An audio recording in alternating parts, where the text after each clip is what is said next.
l'instruction ne repose pas sur les activités des hommes, mais elle repose sur les parties, sur les organes de l'homme ou de n'importe quel être vivant.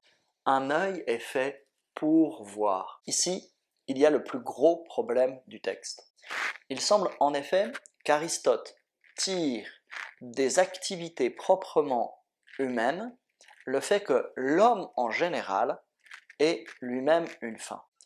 Or, la structure de l'action humaine, la structure de nos actions artificielles est que nous agissons en vue d'une fin. Et nous agissons en vue d'une fin parce que nous avons une intelligence. Et donc, en fonction du but que nous nous sommes proposés, nous recherchons les moyens d'atteindre ce but. Et ça, c'est grâce à notre intelligence qui prévoit avant l'action comment agir de manière ordonnée, organisée, pour obtenir de la manière la plus assurée possible son but. Ça, c'est la structure intentionnelle de l'action humaine.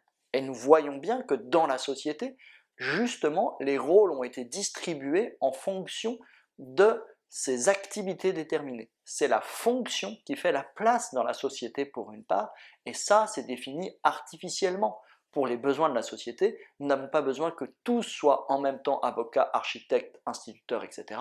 On a distribué les rôles.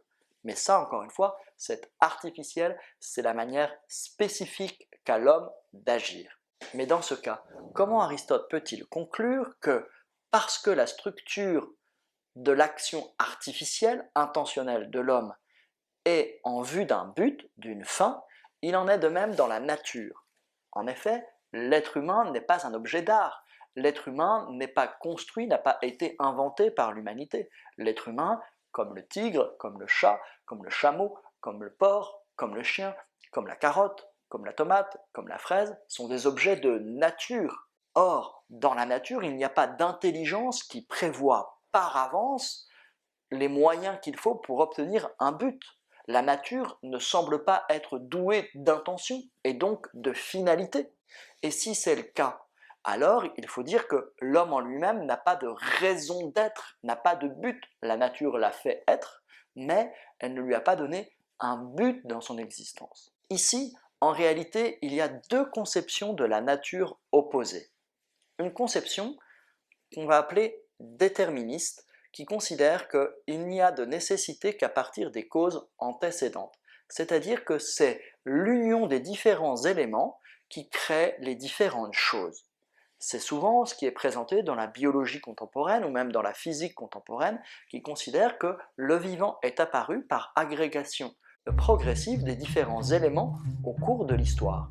Et cette agrégation progressive a donné plein d'essais, plein d'erreurs pour progressivement donner les espèces que nous connaissons maintenant, qui doivent certainement sur une très longue durée continuer à évoluer pour donner naissance dans très longtemps à d'autres espèces. Mais ce sont les caractéristiques des éléments qui se retrouvent les uns les autres, qui se choquent, qui se réorganisent, etc., qui font que les choses sont ce qu'elles sont aujourd'hui.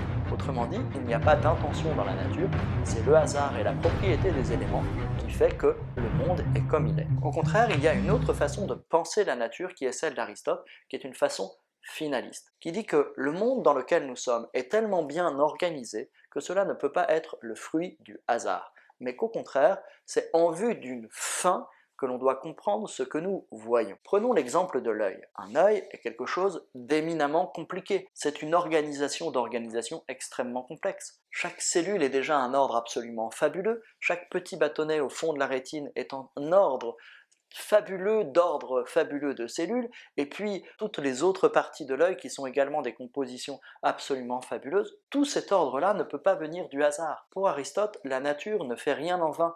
L'œil n'existe que pour la vue.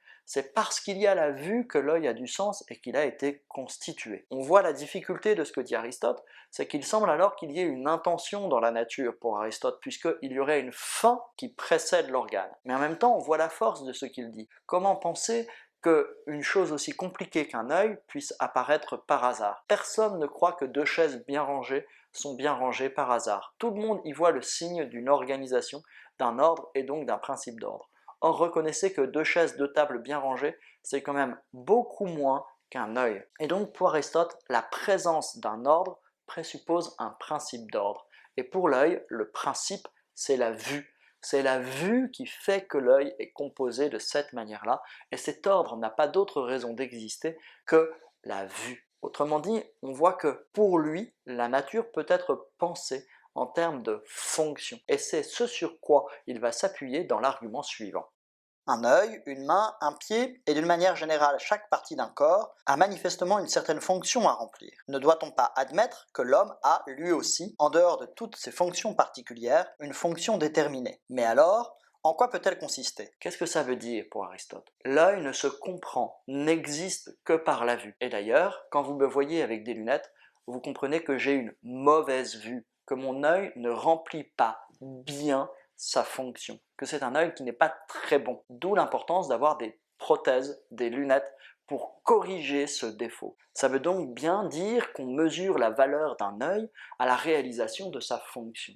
Une fonction tellement complexe qu'elle ne peut pas être le fruit du hasard. Mais si tous les organes ont une fonction, et que l'homme n'est qu'un composé d'organes, il n'est pas possible de comprendre que des parties auraient une fonction et que le tout, l'être humain, n'en aurait pas. Aussi faut-il dire que il y a une fonction propre à l'humanité. Et c'est dans cette fonction propre que l'on trouvera le bien, le réussi. Or, ce bien, ce réussi, ce sera le souverain bien, c'est-à-dire le bonheur. Reste alors la question, maintenant que nous savons que l'homme a une fonction propre, quelle est cette fonction propre ?